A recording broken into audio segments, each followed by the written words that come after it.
पाप से तारते ओम कटोरि घोरम करुणावतारम ब्रह्मवेद माता पिता त्वमेव बन्धुः जगता त्वमेव त्वमेव विद्या द्रविणं त्वमेव हरे राम राम राम हरे हरे हरे कृष्ण हरे राम राम राम हरे हरे हरे कृष्ण हरे राम भगवान श्री कृष्ण जिस चीज से नफरत करते हैं वो मेरे कन्हैया के घर में प्रवेश कर जाती है। क्या सबको अभिमान हो गया था कि मैं सबसे ज्यादा सुंदर हूं, कृष्ण तभी तो मुझे मिला है। मैं सबसे ज्यादा सुंदर हूं, कृष्ण मुझे तभी मिला है। किसी को धन का अभिमान, किसी को रूप का अभिमान, किसी को प्रेम का अभिमान। भगवान कहने लगे अपनी पत्नियों से कि अगर भक्ति की दृष्टि से देखा जाए, मुझे सबसे ज्यादा चाहने वाला ना उसे धन का अभिमान, न किसी भी चीज का अभिमान, जिसे कहते हैं वो है मेरा एक मित्र। नाम क्या है? सुदामा। एक दृष्टि हम कृष्ण सुदामा चरित्र की ओर डालें, एक दृष्टि हम कृष्ण सुदामा चरित्र की ओर डालें। बड़ी सुंदर ये कथा है। कहते हैं कि जो कृष्ण सुदामा चरित्र की कथा को ध्यान से सुनता है उस पे कभी विपत्ति नहीं आती है। कृष्ण सुदामा की बड़ी सुंदर कथा है।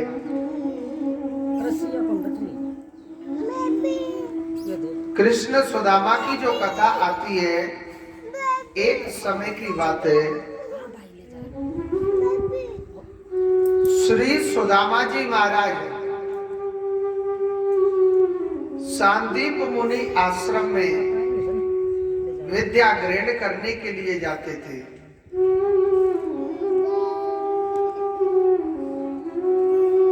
और सांदीप मुनि आश्रम में विद्या ग्रहण करने के लिए जाते थे। उनका नियम था, सांदीप मुनि आश्रम में विद्या ग्रहण करने के लिए श्री सुदामा जी महाराज जाया करते थे। एक दिन उनके पैर में ना कांटा लग गया था। ये कैमरा से दूर करें, बच्चे को कहीं गिराना नहीं। सांदीप मुनि आश्रम में विद्या ग्रहण करने के लिए श्री सुदामा जी महाराज नित्य प्रतिदिन जाते थे। एक दिन उनके पैर में कांटा लग गया था। उस कांटे के दुख में, उस कांटे की पीड़ा से दुखी होकर के श्री सुदामा जी महाराज मेरे गोविंद को याद करने लग रहे। हे गोपाल, हे कन्हैया, हे माधव, मेरी रक्षा करो। भगवान को पुकारने लग रहे थे, मेरे कृष्ण को याद कर रहे थे।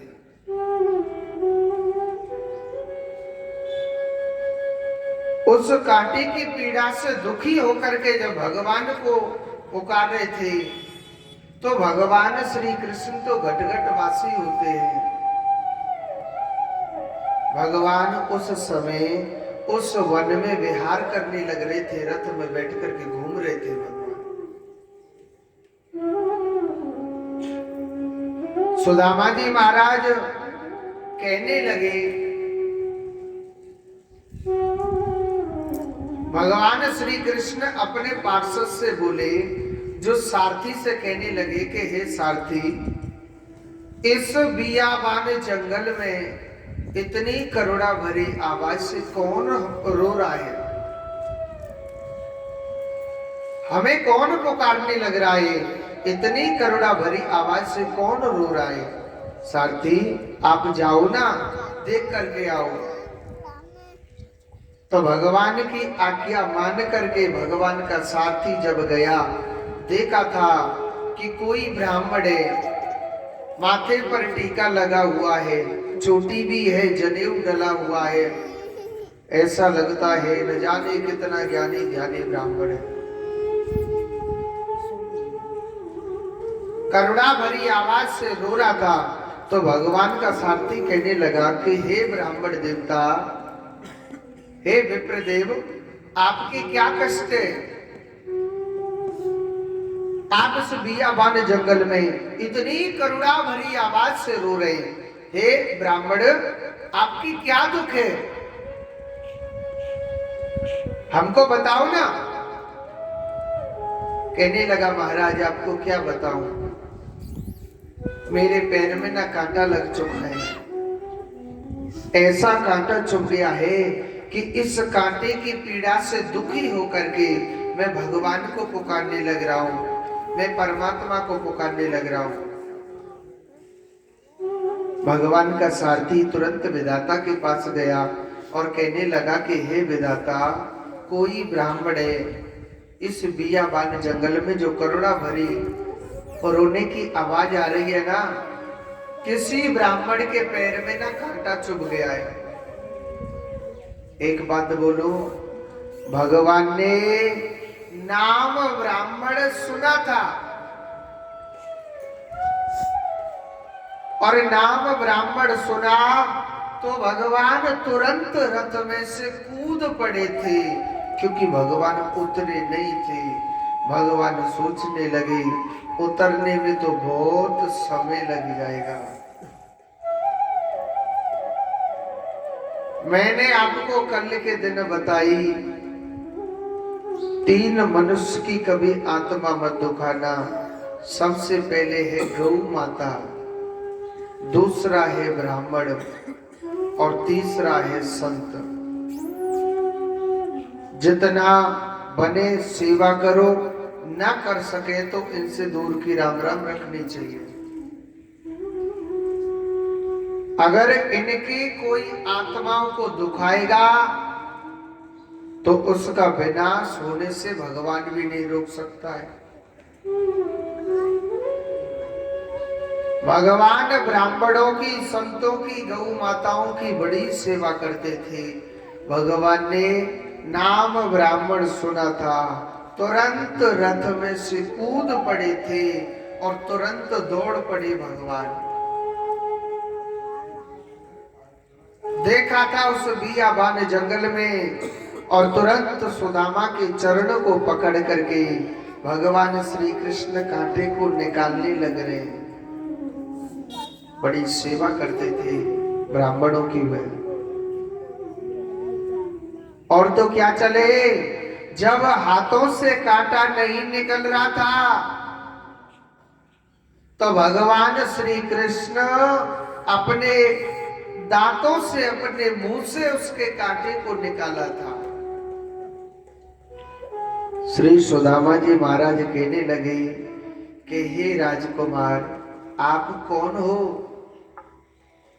आपका इतना सुंदर चेहरा है, आप इतने सुंदर हो, और आप जो मेरे चरण को पकड़ रहे ना, आपके जो चेहरे की सुंदरता है ना, वो कमजोर हो जाएगी। भगवान क्या कहने लगे कि हे ब्राह्मण, तेरे चरण पकड़ने से मेरे चेहरे की सुंदरता कम नहीं होगी, अरे उल्टी और दुगनी बढ़ जाएगी। तेरे चरण पकड़ने से मेरे चेहरे की सुंदरता कम नहीं होगी। बड़े भाव से, बड़े प्रेम से कांटा निकाला। भगवान श्री कृष्ण सुदामा की तरफ बड़ा घूर घूर करके देखने लग रहे थे। सुदामा कहने लगा, हे राजकुमार, आप मेरी ओर ऐसे घूर घूर के क्या देखने लग रहे? भगवान श्री कृष्ण कहने लगे कि हे सुदामा, मैं तेरी तरफ जो घूर घूर के देख रहा हूं ना, पता ही मैं क्या देखने लग रहा हूं, मैं ना आपसे मित्रता करना चाहता हूं। क्या करना चाहता हूं? मित्रता करना चाहता हूं। क्या तुम मुझसे मित्रता करोगे क्या? सुदामा को हंसी आ गई। कहने लगे, हे राजकुमार, आप एक राजा और मैं एक निर्धन ब्राह्मण। महाराज, मेरा तो आपका कोई मेल हो ही नहीं सकता है। आप राजा हैं, मैं निर्धन ब्राह्मण हूं। क्योंकि मित्रता करें तो मित्र तो बराबर का होना चाहिए ना। भगवान श्री कृष्ण कहने लगे कि हे सुदामा, मैं पूरी दुनिया में घूम लिया, मुझे कोई मेरी बराबर का नहीं दिख रहा, और आज जब तू मुझे मेरी बराबर का दिखा है तभी तो मैं तुझसे मित्रता करना चाहता हूं। नहीं, मैं कहां मित्रता करता हूं। आज मेरी बराबर का जब तू दिख रहा है, मैं तभी तो तुझसे मैं मित्रता करना चाहता हूं। उस दिन से कृष्ण सुदामा की ऐसी मित्रता हो गई, ऐसी मित्रता हो गई। मैया जसोदा ने कन्हैया से बहुत कहा था, अरे ओ लाला, अरे ओ कन्हैया, दारी के कछु पढ़ ले, कोई तेरा ब्याह कर देगो, नहीं तो दारी के तेरे कोई मोड़े को नहीं देखे। कन्हैया पतो का करो, अरे ओ जसोदा मैया, कोई मेरो ब्याह करियो चाहे मत करियो, मैं तो सिर्फ गैया चराऊंगो। और एक बार मित्र कहने लगा कि हे मित्र, दुनिया विद्या ग्रहण करने के लिए जाती है, आप भी मेरे साथ चले करो ना, आप भी मेरे साथ चला करो। तो कृष्ण तुरंत तैयार हो गया। दोनों मित्र एक साथ हर कार्य करते थे। जो सुदामा चाहता था वो कान्हा करता था, जो कान्हा चाहता था वो सुदामा करता था। ऐसी गहरी मित्रता, ऐसा गहरा प्रेम। आज की दुनिया में मित्र मिलते हैं तो सब स्वार्थ के मिलते हैं। आज की दुनिया में अगर मित्र मिलते हैं तो स्वार्थ के मित्र मिलते हैं। मगर मेरा जो गोपाल है, जो मेरा कृष्ण है, वो कभी स्वार्थ का नहीं है। मेरा कृष्ण तो बड़ा कृपालु है, मेरा गोपाल तो बहुत बड़ा कृपालु है। मेरा कन्हैया स्वार्थ का नहीं है, मेरा गोपाल कभी स्वार्थ का नहीं है।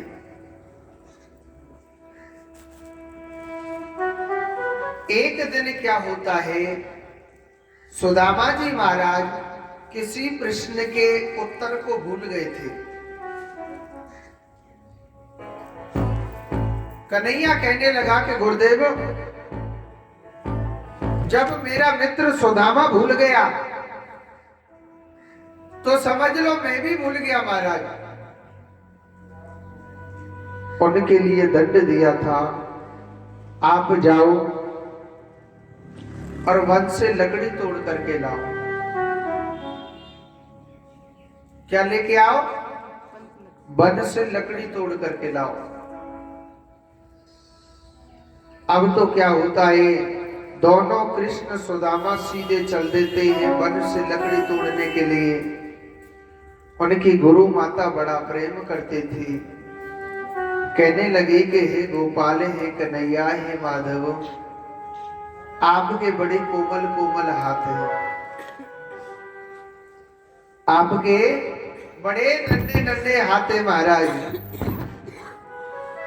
हे विधाता, आपको रास्ते में भूख लगी आएगी क्योंकि आपने कभी लकड़ी नहीं तोड़ी, तो थोड़े से गुड़ चना दे दिए।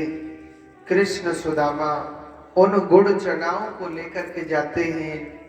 भगवान श्री कृष्ण वृक्ष के ऊपर लकड़ी तोड़ने के लिए चढ़ गए। ठंडी ठंडी हवा चल रही थी, बारिश की रिमझिम रिमझिम थोड़ी थोड़ी बारिश भी हो रही थी। सुदामा को बड़ी जोर से भूख लग आई। माल हो थोड़ा और भूख हो ज्यादा, और उस थोड़े में से भी आधा खाना है तो रहा नहीं जाएगा। अपने साके गुड़ चनाओं को सुदामा जी महाराज खा गए थे। मन में विचार आया, कान्हा तो माखन मिश्री का खाने वाला, कान्हा तो माखन मिश्री का खाने वाला, और कहां इन सूखे चने ने चबावे को है। कान्हा तो माखन मिश्री का खाने वाला, कहां इन सूखे चने ने चबावे को। उसने क्या किया, भगवान श्री कृष्ण के हिस्सा के गुड़ चनाओं को खाने लग गया था।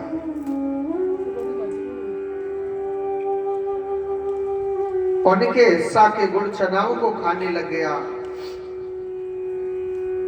जब उनके हिस्सा के गुड़ चनाओं को श्री सुदामा जी महाराज खाने लग गए तो सुखदेव जी कहते हैं, परीक्षित,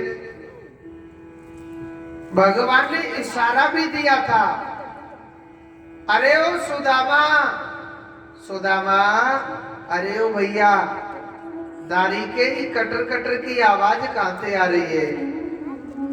तो सुदामा बतो का कह रो, अरे लाला, जोरते ठंड पड़ रही है, जाड़ों पर रो, ठंड के मारे ना मेरे दांत बजने लग रहे,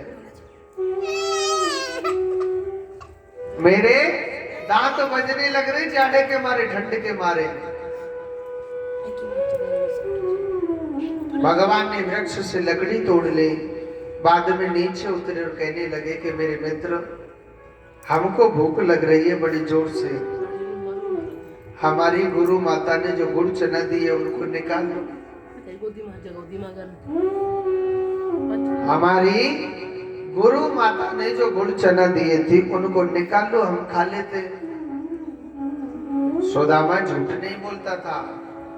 सुदामा कहने लगा कि मेरे मित्र, जो गुरु माता ने जो गुड़ चना दिए थे उनको तो मैं खा गया, यानी कि मेरे हिस्सा के गुड़ चनन को तो दे दो, यानी कि मैं आपके हिस्सा के भी गुड़ चनाओं को भी खा गया। और सुनो, भगवान श्री कृष्ण उसी समय छोड़ के चले गए थे। बहुत लोग कहते कि महाराज कन्हैया ने सुदामा के लिए श्राप दे दिया था। कौन कहता है इस बात को? एक बात सोच करके सोचो, भगवान भूखे को भोजन देते हैं, प्यासे को पानी देते हैं, निर्धन को धन देते हैं, निसंतानहीन को संतान देते हैं। इतना बड़ा यार, इतना बड़ा मित्र थोड़े से गुड़ चनाओं को खा लेगा, क्या वो श्राप दे सकता है? हीरा गोपाल ना, ऐसा कभी नहीं है। ये किशोरी राधा रानी का श्राप है, क्योंकि राधा रानी मेरे कान्हा से बड़ा प्रेम करते थे। कान्हा के बगैर राधा एक पल नहीं रहते थे। अगर कान्हा कुछ पल के लिए राधा रानी से दूर हो जाते थे ना,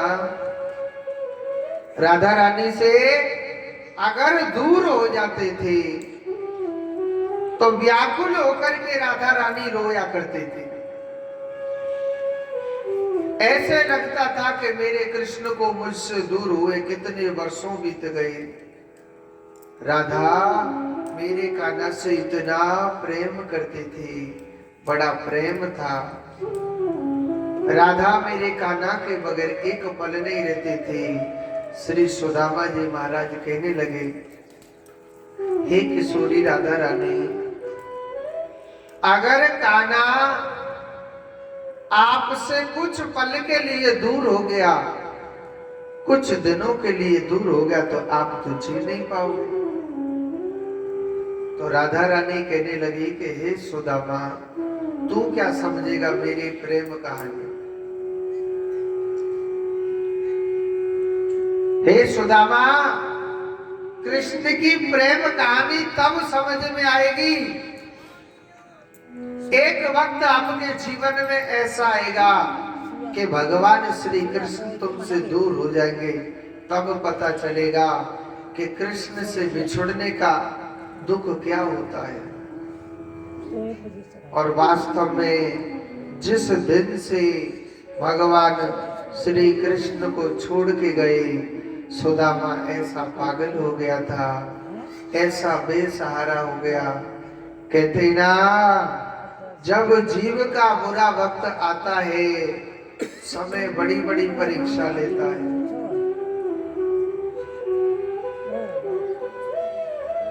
जब जीव का बुरा वक्त आता है तो समय भी बड़ी बड़ी परीक्षा लेता है। ऐसा मत सोचना कि समय भी परीक्षा नहीं लेता, बड़ी बड़ी परीक्षा लेता है समय भी। सुदामा भजन करता था, भगवान का चिंतन करता था। देखो यहाँ पर गरीबी ने भी बड़ी परीक्षा ली थी।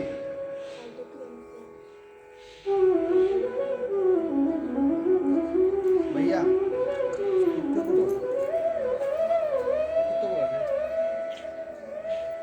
समय ने बड़ी बड़ी परीक्षा लेता है। आज देखो श्री सुदामा जी महाराज को हम लोग कहते हैं गरीबी गरीबी गरीबी गरीबी गरीबी।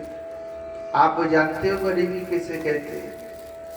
अरे जिस मनुष्य को खाने के लिए भोजन मिल रहा है ना, उससे बड़ा इस दुनिया में अमीर नहीं है। धन को ही अमीरी नहीं कहा जाता है, पैसे को अमीरी नहीं कहा जाता है।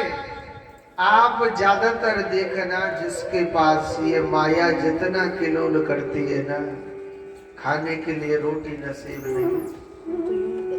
डॉक्टर साहब ने मना कर दिए कि चौपड़ की रोटी खा ही नहीं सकते हो।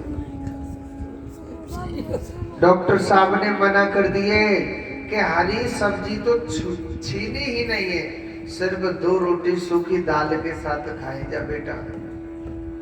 रोज टैबलेट पे टैबलेट, सिरप पे सिरप पिए जा। रात में नींद तक नहीं आती है, ऊपर से नींद की 4-4 गोली खा रहा है, फिर भी नींद नहीं आती है। क्योंकि भगवान ने कहा है, तू जितना इस माया में लिप्त होगा ना, चैन से सोने तक नहीं देगी, न चैन से रोटी खाने देगी। अरे काहे की वो माया चैन से सोने तक न दे। माया सबसे बड़ा धन क्या होता है? सबसे बड़ा धन होता है कृष्ण नाम का, जो चैन से लिया जाता है। भजन में कहिए ना, हरि नाम रटे जा, ये दुख की दवा है, पिए जा पिए। कृष्ण नाम सबसे बड़ी दुख की दवा है। इसको पान करने से रोगी से बड़ा रोगी भी निरोगी कायावान हो जाता है। और जाने कन्हैया की नाय पी, कृष्ण दवा, भक्ति की दवा न पी तो जीना धिक्कार है उसका।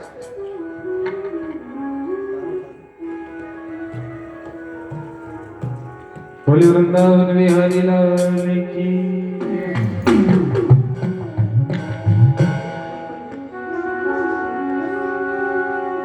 कैसे तुम्हें मनाऊं,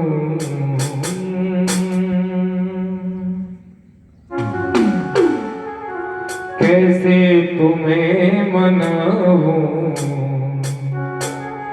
कैसे तुम्हें रिझाऊं। रो रो कर मेरे सावरे, रो रो के मेरे सावरे, दिल का हाल सुनाऊं। कैसे तुम्हें मनाऊं, क्यों मुझसे तुम खफा हो, कैसे तुम्हें मनाओ, क्यों मुझसे तुम खफा हो, कैसे तुम्हें मनाओ, रो रो के मेरे सामने, रो रो के मेरे सामने, दिल का हाल सुनाओ, कैसे तुम्हें मनाओ।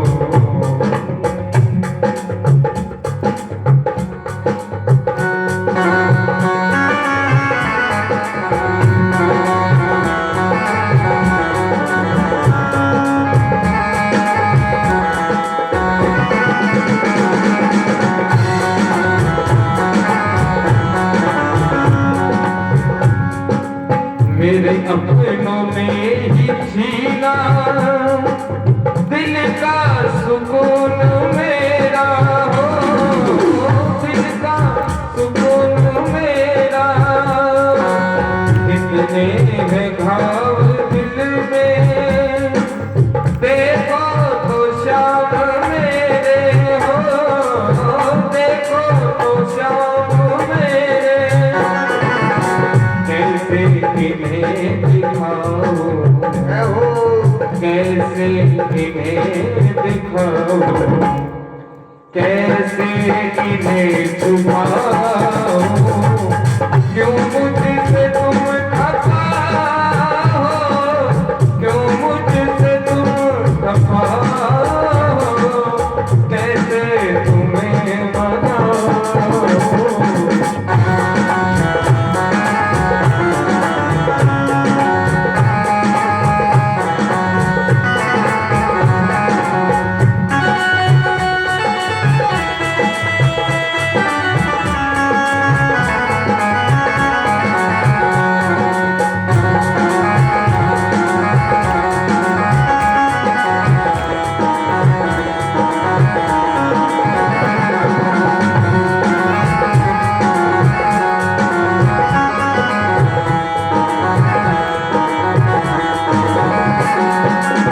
जब जब किया भरोसा, आशा ही दिल की टूटी हो, आशा ही दिल की टूटी, कैसे तुम्हें दिखाऊं, टूटी जो दिल की टूटी हो, टूटी जो दिल की टूटी, बिगड़े जो दिल के टुकड़े, मेरे बिखरे जो दिल के टुकड़े, कैसे मैं जोड़ पाऊं, कैसे तुम्हें मनाऊं, कैसे तुम्हें रिझाऊं, कैसे तुम्हें मनाऊं, कैसे तुम्हें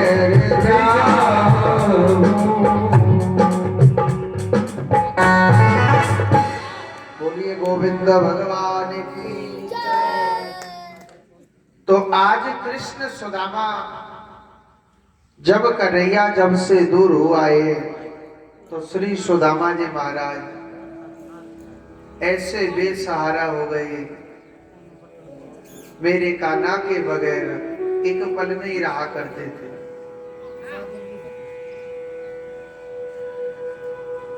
सुदामा के पास वास्तव में गरीबी ने भी परीक्षा ली थी, ऐसी गरीबी ने परीक्षा ली, ऐसी गरीबी ने परीक्षा ली। सुदामा के घर में कई कई दिन हो जाते थे भूखे प्यासे रहते रहते सुदामा जी को। सुदामा को कई कई दिन हो जाते थे भूखे प्यासे रहते रहते, मगर सुदामा कभी किसी से मांगता नहीं था और न भगवान के आगे रोता था। भगवान सोचने लगा मेरा ये मित्र इतना भोला है कि भूखा मर सकता है मगर मांग नहीं सकता है। भगवान इतनी घोर गरीबी में सुदामा के घर पर परीक्षा लेने के लिए गया मेरा कृष्ण। भगवान जोर जोर से चिल्ला रहे हैं। भगवान एक ब्राह्मण का रूप बना के गए और जोर जोर से चिल्ला रहे हैं, अरियो मैया मैया, अरियो मैया मैया, भिक्षाम देहि। सुशीला के नेत्रों से आंसू बह रहे। मन में सोचने लगी कि हे भगवान, तूने हमारे लिए कैसी गरीबी दी। हमारे द्वार पर अतिथि खड़ा हुआ है, हमारे द्वार पर भगवान खड़ा हुआ है, हम उसके लिए क्या दें भिक्षा में। और कहते हैं कि अतिथियों का मान सम्मान न कर सके, अपमान भी नहीं करना चाहिए। मेरा कन्हैया ना वो बहुत जिद्दी लाए, घर के भीतर ही चला गया और कहने लगा, मैया, अरियो मैया मैया, मैं कितनी देर से चिल्लाने लग रहा हूँ, मैया मुझको कुछ भिक्षा में देना। सुशीला कहने लगी कि हे विधाता, मेरे घर में कुछ नहीं है। भगवान कहने लगे, मैया कछु तो होगो तेरे घर में है, अरे कुछ तो होगा। सुशीला कहने लगी, महाराज मेरे घर में कुछ नहीं। भगवान कहने लगो, सोच ले, कछु हो तो दे दे। सुशीला कहने लगी, महाराज क्या है, मेरे घर में तो कुछ नहीं। भगवान कहने लगे, कुछ तो होगा। मैं बगैर भिक्षा लिए घर से नहीं जाऊंगा। कहने लगे, महाराज जो है ना मेरे पास, उससे कोई लेना पसंद ही नहीं करता है। भगवान कहने लगा, जिसे दुनिया में कोई नहीं लेता है ना, उसे मेरा कृष्ण लेता है, दे करके देखना। कहने लगे, विधाता मेरे पास सिर्फ दरिद्रता है, गरीबी है, क्या कोई लेगा इसे? कोई पसंद नहीं करता है। एक बात बोलो, गरीबी तो भगवान ने उसी समय ले ली थी सुदामा जी की, मगर भगवान ने सारा मारे। भैया आप काहे बात की गरीब? आपके पति को जो यार द्वारकाधीश भगवान काहे बात का गरीब है? द्वारकाधीश भगवान के पास क्यों नहीं भेज देते? इशारा मार के भगवान सीधे चले जाते हैं।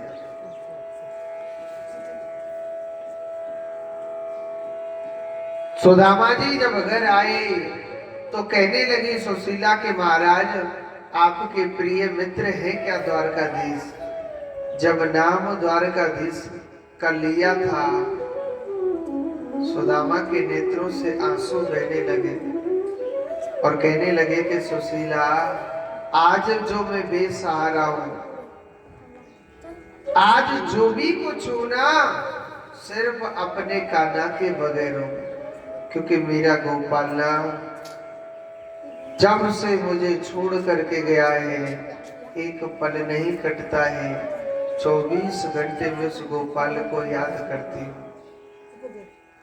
सुशीला कहने लगी, स्वामी आप उस भगवान के पास क्यों नहीं चले जाते? सुशीला सोचने लगी, अगर मैं बोलूं कि भगवान से कुछ मांग लेना तो ये नहीं जाएगा। तो सुशीला ने कहा कि स्वामी जीवन का कोई पता नहीं, कब हमारा बुलावा आ जाए, मगर एक बार उस कृष्ण के दर्शन करने के लिए तो जा सकते हो, हैं? उस कृष्ण के दर्शन करने तो जा सकते हो ना?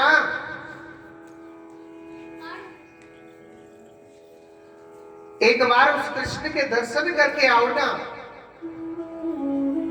तो सुदामा जी ना चाहते हुए सुशीला के कहने से तैयार हो गई, मगर कहते हैं कि कुछ द्वार ऐसे होते हैं जहां कभी खाली हाथ नहीं जाना चाहिए।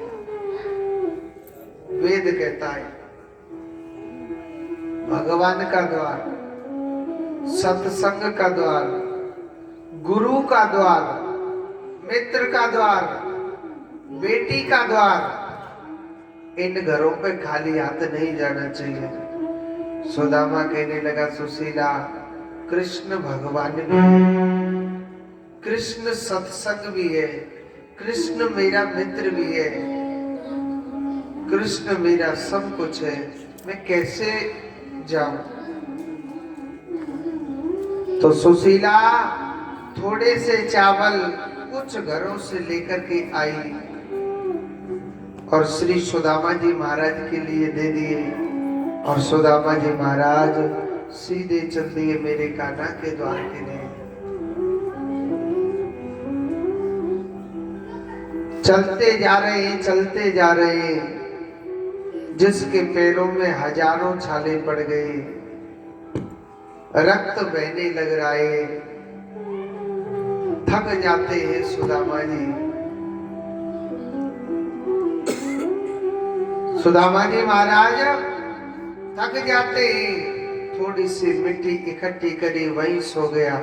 हे गोपाल लाला, इच्छा थी तेरे दर्शन करने की, क्या करे, ये शरीर साथ नहीं दे रहा। हे विधाता, अब तो मेरी रक्षा सिर्फ तू ही करेगा। भगवान के हाथ अपने जीवन की पतंग दे दी। और एक बात बोलो, जो भगवान के हाथ, ये बात आप कभी लिख लेना, जो आपके दिमाग में कोई बात समझ में नहीं आती हो, या आप किसी चीज में आगे नहीं बढ़ते हो, एक ही बात मुख से कहना कि हे विधाता, अब तो मेरे जीवन की नैया सिर्फ तेरे हवाले। बहुत भटक लिया, बहुत ठोकरें खाली, अब यहां से आगे मुझ पे नहीं चला जाता। हे गोपाल, अब तो सिर्फ तू ही जानता है।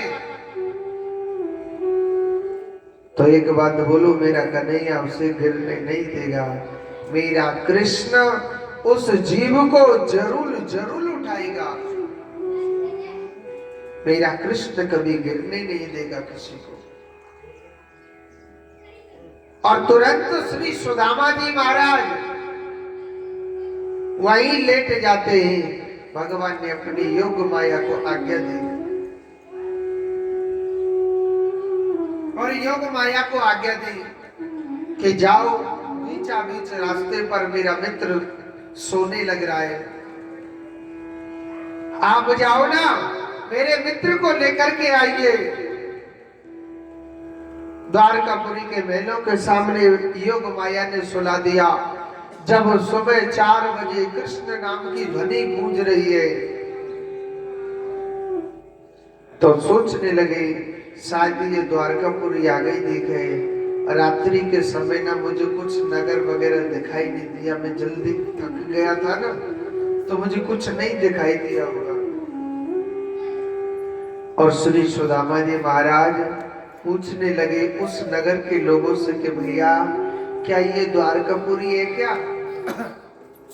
कहने लगे हाँ महाराज, ये द्वारकापुरी है।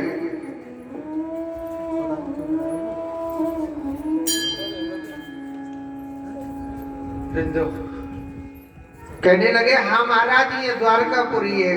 ये सामने जो बहुत बड़ा महल दिख रहा है ना, ये द्वारकाधीश भगवान का महल है।